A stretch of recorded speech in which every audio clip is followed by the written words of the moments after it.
বিসমিল্লাহির রহমানির রহিম। এই মুহূর্তে বাংলাদেশ সহ বিশ্বের অগণিত দর্শক শ্রোতা যে যে প্রান্তে বসে আপনারা RTV দেখছেন, আপনাদের সকলকে জানাচ্ছি শুভেচ্ছা এবং অভিনন্দন।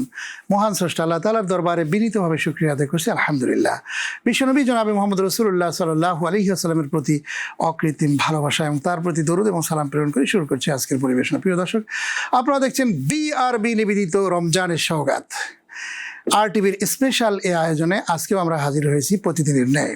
আজকে আমাদের মাঝে স্টুডিওতে অতিথি হিসেবে অংশগ্রহণ করেছেন বিশিষ্ট স্কলার, ইসলামিক চিন্তাবিদ, মুফাসসিরে কোরআন, মুফতি মাওলানা মোহাম্মদ ওমর ফারুক। আসসালামু আলাইকুম ওয়া রাহমাতুল্লাহি ওয়া বারাকাতুহু। সম্মানিত জি মোহতারাম, আপনাকে স্বাগত জানাচ্ছি আমাদের আজকের আয়োজন। আপনাকেও স্বাগত। প্রিয় দর্শক শ্রোতা মণ্ডলী, আমরা প্রতিদিন সিয়াম সাধনা করছি এবং রহমত, মাগফিরাত এবং নাজাতের যে বার্তা আল্লাহ রাব্বুল আলামিন আমাদেরকে দান করেছেন মহাগ্রন্থ আল কোরআনের মাধ্যমে, সেটি কিন্তু আমাদের মাঝে অতিবাহিত হয়ে চলেছে এবং যাচ্ছে।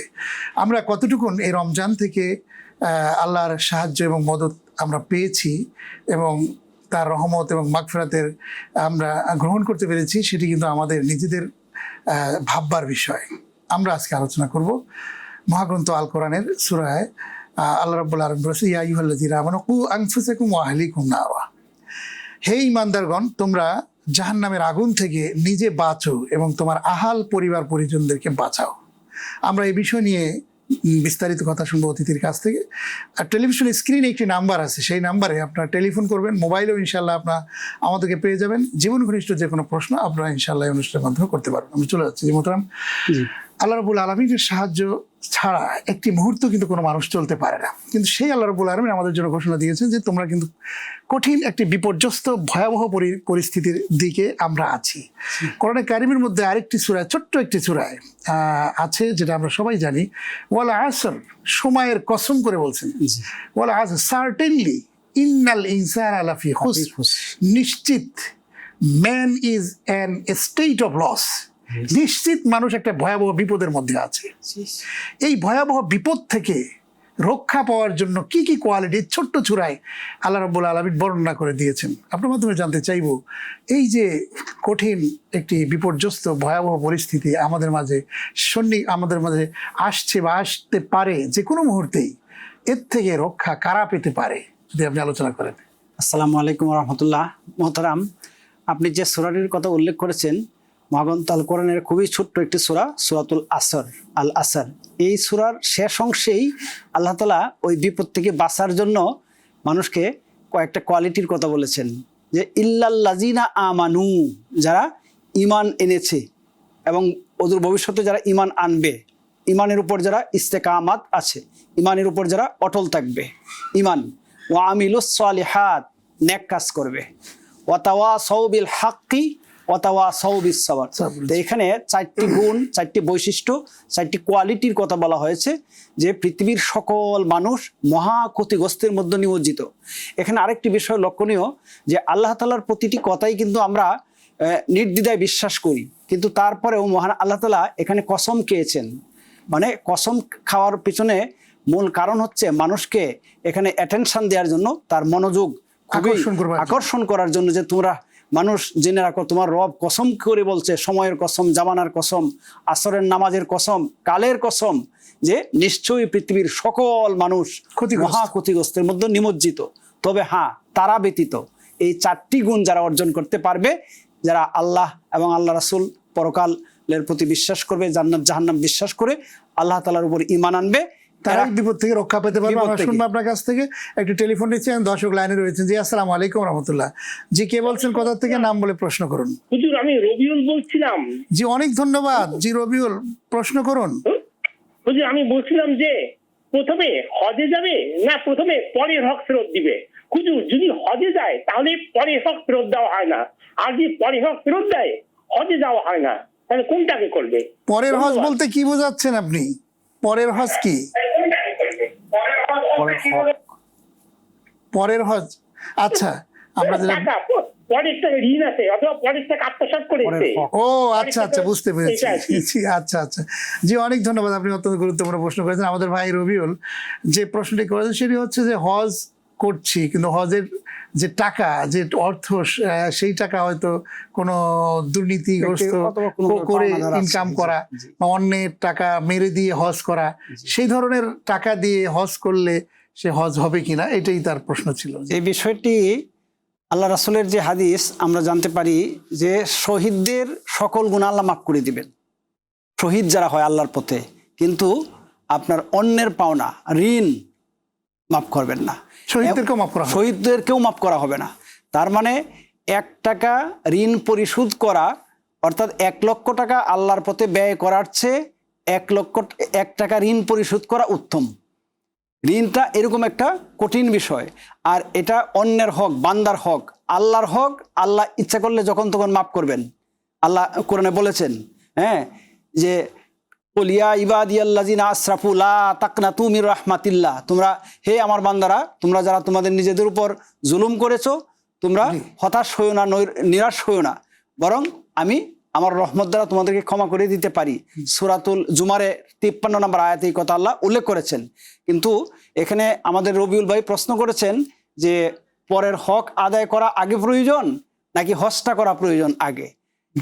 সম্মানিত রবিউল ভাই, আরেকটি কথা ছিল যে ওই টাকা যদি মেরে দিয়ে আগে কেউ করে, টাকাটা তাহলে তো- আদায় করা উচিত। আর যদি সেটা এমনটা হয় যে একজন ব্যবসায়ী বিভিন্ন জন পাবে, ব্যবসা করছে, আবার দিচ্ছে নিচ্ছে, ব্যবসার অনেক ক্রাইটেরিয়া থাকে, সেই ক্ষেত্রে হজ করা যেতে পারে, যে তার তো লেনাদেনা আছে চলমান, এই ক্ষেত্রে সে হজ এখানে সুযোগ হলে হচ্ছে হজ করবে। ইবাদত কবুলের জন্য যে শর্তটা, সেটি হচ্ছে যে আপনার হালাল ইনকাম, হালাল ইনকাম। রুজি। পরের টাকা মেরে দিয়ে ঘুষ বা দুর্নীতির মাধ্যমে যদি সেটি এটা কখনো ইনকাম হবে না। করা হয়, তো সে টাকা দিয়ে যে কোনো ইবাদত করলেই কিন্তু সেই ইবাদত কবুল হয় না, কবুল হয় না। জি। এবং এটি স্পষ্ট কথা।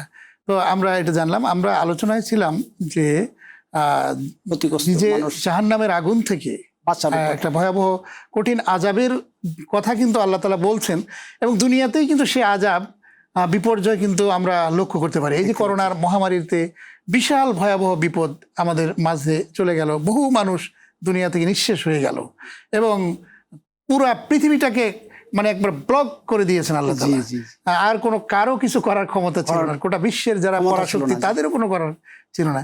এই একটি কঠিন সময় অতিবাহিত কিন্তু প্রায় হয়, বিভিন্ন মহামারী সৃষ্টি হয়। তো এগুলোর কথা কিন্তু কোরআনে কারিমে আল্লাহ তাআলা বলেছেন। তো এই আযাবগুলো, বিপদগুলো একটি আয়াতে আছে, জহরাল ফাসাদু ফিল বাররি জি, জি, ওয়াল বাহরি বিমা কাসাবাত আইদিন নাস। তোমাদের জলে হাতের কামাই। স্থলে যা বিপদ আপদ হয়, এগুলি সবই মানুষের হাতের ইনকাম করা। জি মোহতারাম, যদি আলোচনা করেন কিছু। যে মানুষ আসলে, মানুষকে আল্লাহ অত্যন্ত পছন্দ করে সৃষ্টি করেছেন।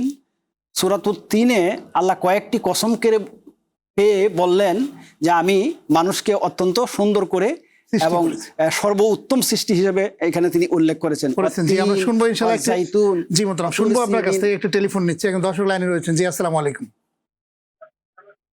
আসসালামু আলাইকুম। জি, কে বলছেন, কোথা থেকে? নাম বলে প্রশ্ন করুন। জি বলুন, আসসালামু আলাইকুম। একটু জোরে বলেন, আমরা শুনতে পাচ্ছি। জি, আমি ধরমপাশা সুনামগঞ্জ থেকে ইনুজ বলছিলাম। অনেক ধন্যবাদ ভাই। জি, প্রশ্ন। আমি ধরমপাশা সুনামগঞ্জ থেকে ইনুজ বলছিলাম। জি জি, বুঝতে পারছি, বলুন, জি, প্রশ্নটা ভাইজান, করুন। আমি একটু হার্টের রোগী। জি। প্রথম দিন এই তারাবির নামাজ 20 টাকা, প্রথম দিন তারাবির 20 টাকার নামাজ পড়েছি। জি জি পরের দিন মনে হলো যে যদি আমি 20 টাকার নামাজ তারাবির পড়ি তাহলে আমার রোজা ডাক্তরফ হয়ে যাবে, রোজাটা হয়তো রাখতে পারবো না। পরের জি। দিনটাকে আমি এই 8 রাকাত নামাজ বাসায় একা একই পড়ছি। পড়ছেন। এটা আমার জন্য কতটুকু জায়েজ হচ্ছে, কিংবা আমি এটাকে কতটুকু আমি জি। মানে অনেক ধন্যবাদ, আমরা বুঝতে পেরেছি আপনি হার্টের রোগী, আপনি অসুস্থতায় ভুগছেন। আসুন আমরা আপনার প্রশ্নের উত্তরে যাচ্ছি। জি মোহতারাম, ওনার এই কঠিন পরিস্থিতিতে অত্যন্ত সহজ করেই তো আল্লাহ তাআলা আমাদের আল্লাহ জন্য তাআলা কিন্তু বিধান রোজার দিয়েছেন। এই যে 185 নম্বর আয়াত সূরাতুল বাকারা, সেখানে কিন্তু এই যে যারা রোগী, অর্থাৎ যাদের পক্ষে এই রমজান মাসে রোজা রাখা সম্ভব হবে না, তারা পরবর্তী সময়ে রাখবেন। শাহরু রমাদান আল্লাযী উনজিলা ফীহিল কুরআন হুদাল লিন-নাস। অসুস্থতার ক্ষেত্রে, অসুস্থতার ক্ষেত্রে এই পরের অংশে বলা হচ্ছে। জি, জি। তো এই ক্ষেত্রে তিনি যে বিষয়টা আশঙ্কা করছেন, এটা তার আশঙ্কা যে তিনি যদি 20 রাকাত আদায় করেন তাহলে আবার অসুস্থতা বেড়ে যাবে কিনা। এই ক্ষেত্রে প্রথম কথা হচ্ছে যে আপনি একজন ধর্মীয় মনা না, এখানে ভালো আমরা ডাক্তারের যেটা বলতে পরামর্শ পারি নিতে পারেন।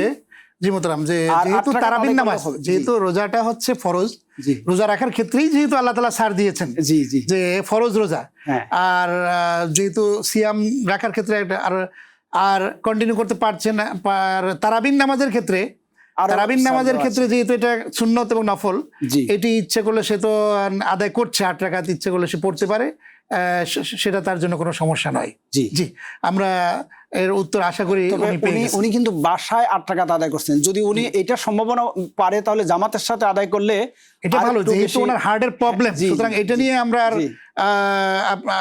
প্রশ্নটা আমরা বুঝতে জি, পেরেছি। জি, জি, আসলে জি।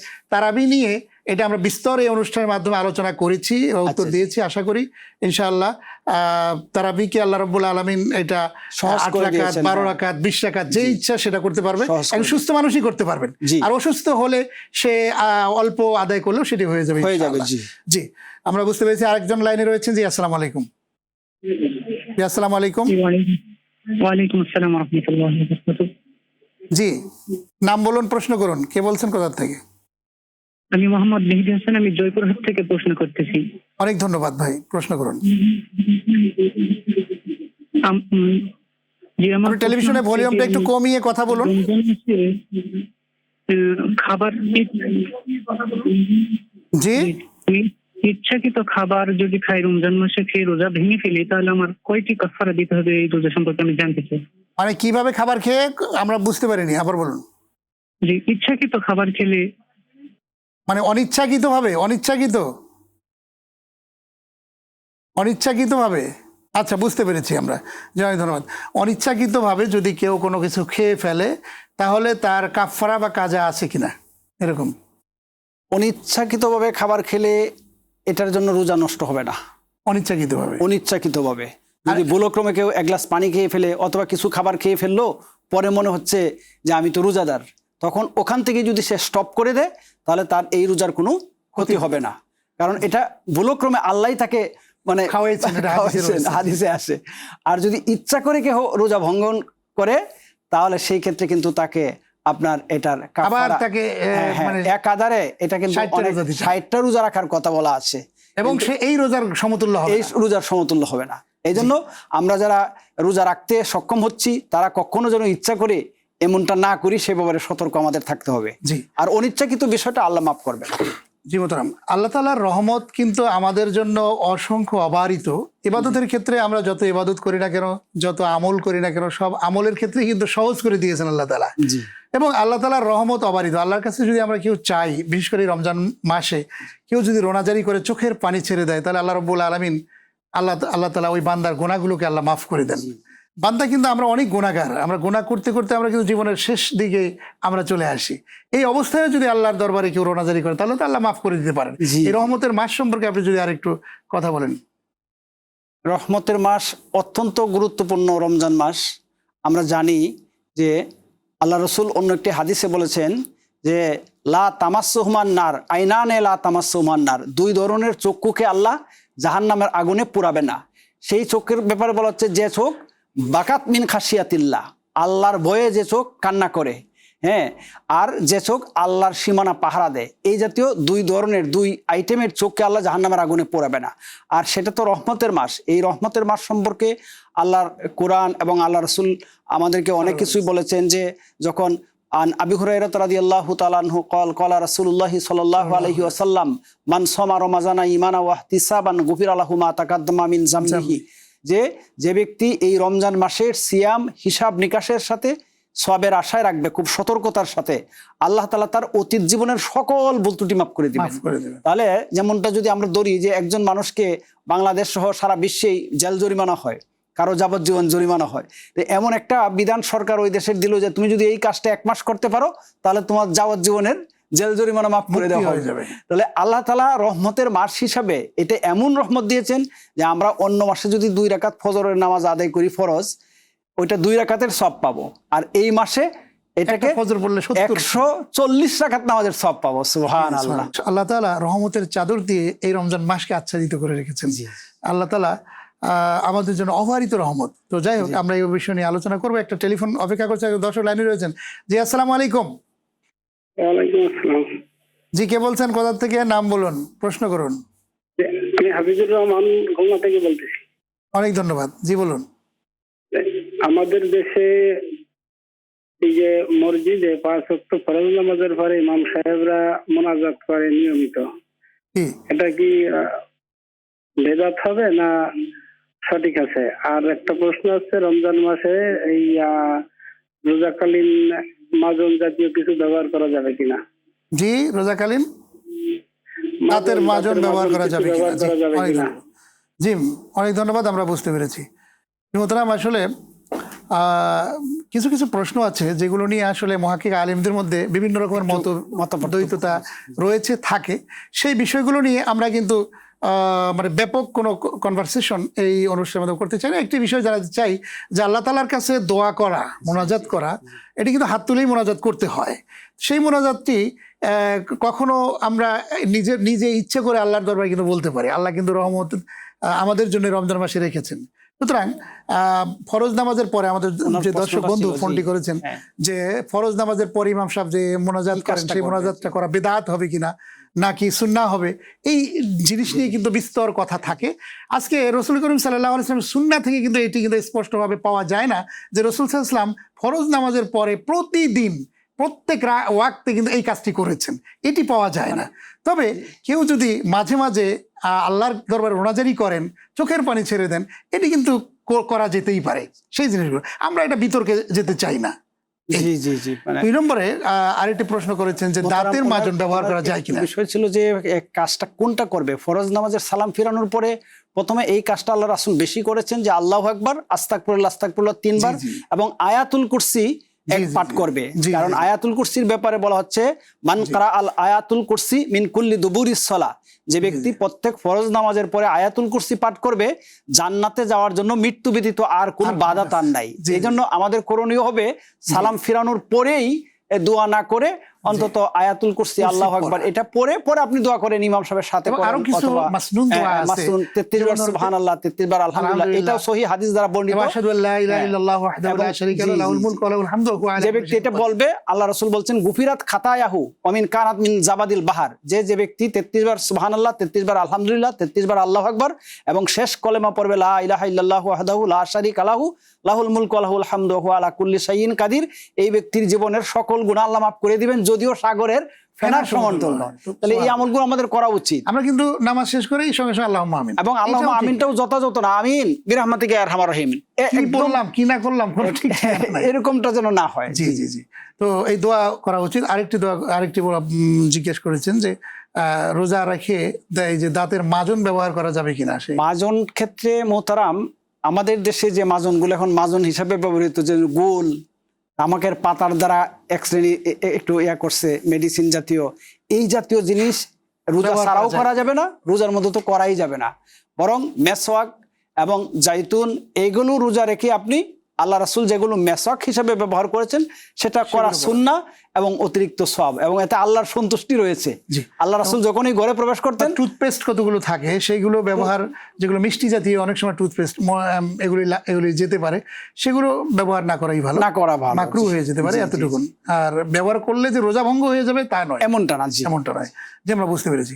আমরা যে বিষয় নিয়ে আলোচনা করছিলাম যে আমরা কিন্তু একটা জাহান্নামের কিনারায় দাঁড়িয়ে রয়েছি।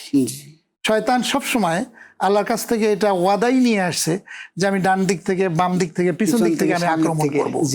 এই আক্রমণের জন্য কিন্তু মুমিন বান্দাদেরকেই টার্গেট করে শয়তান বেশি, এবং রমজান মাসেও কিন্তু শয়তানের মিশনটা চালু থাকে। যদিও এর থেকে আমাদের বাঁচার কিন্তু কিছু আমল রয়েছে, সেটি আপনার কাছে শুনবো।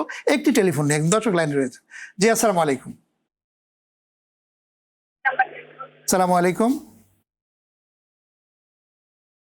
আসসালামু আলাইকুম। জি, কে বলছেন, কোথা থেকে? নাম বলে প্রশ্নটা করুন। জি, ওয়ালাইকুম আসসালাম, আমি সাইদুল বলছি। জি, অনেক ধন্যবাদ। সাইদুল বলছি চট্টগ্রাম থেকে। অনেক ধন্যবাদ, প্রশ্ন করুন ভাই। বলছিলাম হুজুর, আমি আগে কোনোদিন নামাজ পড়ি নাই। জি, এখন মনে করেন অল্প কিছুদিন ধরে, গত 4 মাস ধরে নামাজ পড়তেছি। এখন আসর নামাজের পরে যে ভেতরে 3 রাকাত নামাজের পরে যে দোয়া, কুনুতের যে দোয়াটা, জি জি বলুন। এটা আমি শিখতে খুব কঠিন হইতেছে, আমি তো শিখতে পারি নাই, আমি পড়তে পারি নাই। আচ্ছা আচ্ছা, এরকম বিকল্প কোনো দোয়া আছে কিনা, এটা একটা প্রশ্ন। আর যত তো তারাবি নামাজে গেলে যে ভক্তি নামাজের যে বলে করতে হয় কিনা, এটা আর কি। জি জি জি জি, আমার অনেক ধন্যবাদ। আমার প্রথম প্রশ্নটি আমরা বুঝতে পেরেছি, দ্বিতীয়টা কেটে গিয়েছে লাইনটি, আমরা বুঝতে পারিনি। আমরা প্রশ্নের উত্তরে চলে যাচ্ছি। জি মোহতারাম, আসলে আপনাকে অনেক ধন্যবাদ জানাচ্ছি যে এই পবিত্র রমজানুল মোবারকের এই গুরুত্বপূর্ণ এই মাসে আপনার একটা বোঝার ক্ষমতা আল্লাহ দিয়েছেন যে না, নামাজ ছাড়া আসলে কোনো মানুষ চলতে পারে না। আপনি নামাজে গিয়ে হাজির হয়েছেন, এজন্য আপনাকে অনেক মোবারকবাদ জানাচ্ছি আমরা যে আপনি প্রতিদিনই নামাজ পড়ুন। তার কারণ নামাজ হচ্ছে এমন একটি জিনিস, মান তারাকা সলাতা মুতাআম্মিদান ফাকাদ কাফারা, যে ব্যক্তি ইচ্ছা করে নামাজ ছেড়ে দিল সে যেন কুফরি করলো। সুতরাং একজন মুসলমান কমপ্লিটলি সারেন্ডার টু আল্লাহ, আল্লাহর কাছে সম্পূর্ণভাবে সারেন্ডার হয়ে যায়। তার বাস্তব কাজ হচ্ছে সে নামাজ পড়বে। মুসলমান আর কাফিরের মধ্যে পার্থক্য হচ্ছে নামাজ। সুতরাং এই নামাজ না পড়লে কি হবে, সেই জিনিসগুলোর একটি বাস্তব কিছু কথা আপনি যদি বলেন। নামাজ হচ্ছে আল্লাহর কাছে, মানে আল্লাহর পরিচয়ের জন্য। আল্লাহ নিজে সূরা তাহার মধ্যে বলেছেন যে ইন্নানি আনাল্লাহ ফাবুদুনি ওয়া আকিমিস সালাহ, যে আমাকে জানো, আমি ছাড়া আর কোনো মাবুদ নাই, ইলা নাই, আর আমার পরিচয়ের জন্য, আমাকে জানার জন্য তোমাদের নামাজ কায়েম করতে হবে। সম্মানিত প্রশ্নকারক, আপনি জানেন যে ঈসা নামে একজন নবী ছিলেন, ঈসা আলাইহিস সালাম। তার কিন্তু পিতা ছিলেন না। তিনি যখন জন্ম নিয়ে দুনিয়াতে ভূমিষ্ঠ হলেন, তখন ওই দেশের মানুষ, তৎকালীন যুগের মানুষ সবাই বলতে লাগলো তোমার মা অসৎ, আর তুমিও একটা জারদ সন্তান, অর্থাৎ গালি দিতে লাগলো। তাকে দ্বিতীয় খোদা বলতে লাগলো, অর্থাৎ আসল খোদা আল্লাহ, আর আল্লাহর স্ত্রী মরিয়মের এই সন্তান হচ্ছে এই ঈসা আলাইহিস সালাম, আল্লাহর পুত্র, নাউজুবিল্লাহ। তিনি কিন্তু ওই সময় বলেছেন যে ইন্নি আব্দুল্লাহ ক্বালা ইন্নি আব্দুল্লাহ আতানিয়াল কিতাবা ওয়া জাআলানি নাবিয়্যা ওয়া জাআলানি মুবারাকান আইনামা কুনতু ওয়া আওসানি বিস সালাতি ওয়াজ যাকাতি মা দুমতু হাইয়া। যে আমি এই শিশুকাল থেকে শুরু করে আমি বলছি, আমি যতদিন জীবিত থাকি, যতদিন যেখানে থাকবো, নামাজ আমাকে কায়েম করতে হবে। আল্লাহ রাসূলকে যখন তায়েফের ময়দানে আপনার কাফেররা রক্তাক্ত করে ফেললো, তখন নামাজের সময় তিনি তার জুতাগুলো আপনার গায়ের থেকে খুলতে পারতেছিলেন না, রক্তের সাথে একটু আপনার প্লাস্টিকের মতো লেগে যাচ্ছিল। ওই মুহূর্তেও কিন্তু তিনি নামাজ ছাড়েন নাই। এবং শেষ মুহূর্তে যখন তিনি ইন্তেকালের পূর্ব মুহূর্তেও তিনি সাহাবাদের গাড়ে হাত ভর করে যেতে পারতেছিলেন না, এই অবস্থায়ও তিনি নামাজ আদায় করেছেন এবং জীবনের শেষ মুহূর্তে বলেছেন নামাজ নামাজ নামাজ। টেলিফোন নিচ্ছে, দর্শক লাইনে রয়েছেন। জি আসসালামু আলাইকুম। জি আসসালামু আলাইকুম। জি কে বলছেন, কোথা থেকে, নাম বলে প্রশ্ন করুন। হ্যালো, জি আসসালামু আলাইকুম, শুনতে পাচ্ছি আমরা, বলুন। শুনতে পাচ্ছি আমি। হ্যালো, বুঝতে পারছি আমি, আপনি প্রশ্ন করুন। আমি নওগাঁ জেলা মহদেবপুর জেলা থেকে বলছি। রোজা থেকে নখ কাটা যাবে নাকি যাবে না, এটা আমার প্রশ্ন। আচ্ছা জি, অনেক ধন্যবাদ। জি, রোজা থেকে নখ কাটা যাবে কিনা? জি, রোজা থেকে নখ কাটা, চুল কাটা সাপ্তাহিক, এটা একটা সুন্নাহ। আল্লাহ রাসূল প্রতি সপ্তাহে শুক্রবারে সকালে এই কাজগুলো করতেন। অতএব এর দ্বারা রোজার কোনো ক্ষতি হবে না। জি, অনেক ধন্যবাদ। জি মোহতারাম, যে আলোচনাটি চলছিল যে আসলে রমজানের এই গুরুত্বপূর্ণ মাসে আল্লাহ রাব্বুল আলামিন আমাদের জন্য রহমতের চাদর দিয়ে আচ্ছাদিত করে রেখেছেন। এবং আল্লাহ তাআলা ডক্টর আল্লামা ইকবাল রহমতুল্লাহ আলাইহি তিনি বলেছেন যে পর গিয়া জিস পর নজর বান্দা কো মাওলা কর দিয়া, আগার দাম মে জোশ কাতরা কো দরিয়া কর দিয়া। আল্লাহর রহমতের নজর যদি কোনো গোলামের উপর পড়ে, তো গোলাম বাদশাহ হয়ে যায়। আর আল্লাহর রহমতের নজর যদি একটা ফোঁটা পানির উপর পড়ে, তা পানি ফোঁটা নাকি মহাসমুদ্রে পরিণত হয়ে যায়।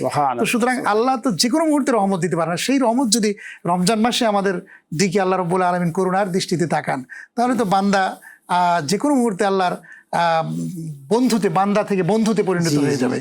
তো সেই জায়গাতে আপনার কাছে জানার বিষয় যে আমরা এই মাসের মূল করণীয় কাজগুলো আমরা, যেমন একজন ভাই নামাজ ধরেছেন, একজন রোজা রাখছেন না, তিনি আশা করি আমাদের আয়োজন দেখার সাথে তিনি রোজা রাখবেন। এইভাবে সংক্ষেপে বলবেন যে আমরা কিভাবে কতটুকু আমল করতে পারি। অত্যন্ত গুরুত্বপূর্ণ বিষয় যে আসলে আমরা আল্লাহর প্রিয় পাত্র কিভাবে বনতে পারি রমজান মাসে। রমজান মাসটা অত্যন্ত গুরুত্বপূর্ণ। এমনকি কোনো ব্যক্তি যদি তার জীবনে একটা স্বর্ণের খনি পেয়ে যায়, তার চেয়েও বেশি গুরুত্বপূর্ণ হচ্ছে রমজান মাসটা। স্বর্ণের খনি একসময় শেষ হয়ে যাবে, এটা বিলীন হয়ে যাবে, কুল্লুমান আলাইহা ফান। কিন্তু আল্লাহর রহমত যদি সে পায় তাহলে সে ধন্য। আর আল্লাহর রহমত পাওয়ার জন্য এই রমজানের সিয়াম গুরুত্বের সাথে, সতর্কতার সাথে পালন করা, জবানের হেফাজত করা, চোখের হেফাজত করা, কানের হেফাজত করা, এই যে পঞ্চ ইন্দ্রিয় যেটা আছে, এই কথাগুলো কিন্তু আল্লাহ সূরাতুল বনী ইসরাঈল এইভাবে বলেছেন, জি, উম্মতের ইন্নাস অনেক সামা ধন্যবাদ। ওয়াল বাসারা ওয়াল ফুয়াদা কুল্লু উলাইকা কানা আনহু আনহু মাসউলা। মাসউলা। এগুলোকে সতর্ক, এগুলোকে যদি সেফ রাখা যায়, নিরাপদ রাখা যায়, তাহলে এই রোজাটা সুন্দর হবে, আল্লাহর রহমত আমরা লাভ করতে পারবো। অনেক ধন্যবাদ আপনাকে, আমাদের RTVর স্টুডিও থেকে আপনাকে অনেক ধন্যবাদ জানাচ্ছি অত্যন্ত চমৎকার কথা বলবার জন্য। আপনাকে প্রিয় দর্শক শ্রোতা মণ্ডলী, আমরা এতক্ষণ BRB নিবেদিত রমজানের সওগাত মাধ্যমে আমরা জানার চেষ্টা করলাম যে আসলে আমরা দুনিয়াতে অল্প কিছুক্ষণের জন্য এসেছি, আমাদেরকে একদিন বিদায় হয়ে চলে যেতে হবে। সুতরাং এই জীবনের এই যে একটি রমজান মাস পেলাম, আর কতটি রমজান পাবো এটি আমাদের ভাববার বিষয়। আসুন আমরা এই যে সময়টি আমরা পেয়েছি যথাযথভাবে কাজে লাগাই, এই হোক আমাদের সকলের প্রত্যাশা। BRB নিবেদিত রমজানের সওগাত আজকের মতো এখানেই শেষ করছি। আগামী অনুষ্ঠান দেখার আমন্ত্রণ জানাচ্ছি। আপনারা সবাই ভালো থাকুন, সুস্থ থাকুন। আল্লাহ হাফেজ। আসসালামু আলাইকুম ওয়া রাহমাতুল্লাহি ওয়া বারাকাতুহু।